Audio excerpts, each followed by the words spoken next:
Le baptême, c'est quoi? Le baptême est le premier sacrement. Il est la porte d'entrée dans la vie chrétienne.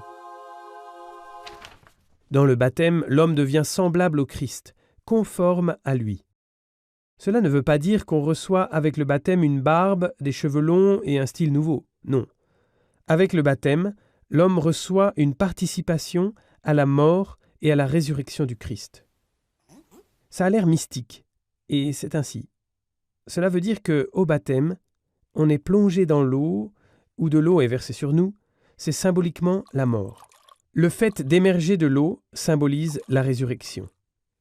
Avec le baptême, nous avons donc une image de la mort et de la résurrection.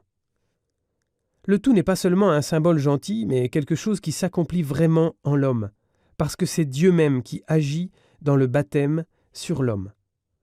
Le vieil homme du péché meurt et un homme nouveau ressuscite à la vie. Par vieil homme du péché, nous voulons dire l'homme qui est marqué par le péché originel. Péché originel, c'est quoi? Nous le savons déjà. Le péché originel décrit l'état de l'homme dans notre monde déchu. L'homme ne vit pas dès sa naissance en amitié avec Dieu, non. Il a plutôt tendance à l'égoïsme et il aime se regarder lui-même. S'allonger sur le canapé ou se faire servir ne lui est pas difficile. Pour faire le bien, par contre, il faut qu'il fasse un effort et il faut s'y exercer. Cet état, qui est en bref un manque de grâce sanctifiante, on l'appelle péché originel. Ce manque est réparé au baptême. L'homme reçoit la grâce sanctifiante avec laquelle il peut vivre en homme nouveau et suivre le Christ. C'est trop dommage que tant de chrétiens oublient qu'avec le baptême, ils sont appelés à une vie nouvelle. Cette nouvelle vie qui commence avec le baptême est exprimée aussi par d'autres signes à la célébration du baptême.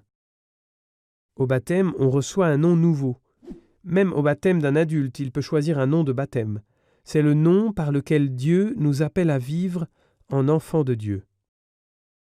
Au baptême, on reçoit aussi un vêtement nouveau, tout blanc. Il signifie la grâce du baptême. On est appelé à vivre une vie pure et à éviter l'impureté du péché. Troisièmement, on reçoit au baptême le cierge du baptême. La lumière signifie la grâce qu'on a reçue au baptême. Avec cette lumière de la grâce, nous pouvons reconnaître le bon chemin vers Dieu et nous commençons à marcher sur ce chemin. Le baptême est donc le début d'une nouvelle vie vécue dans la grâce, une vie qui nous rend capables de suivre le Christ.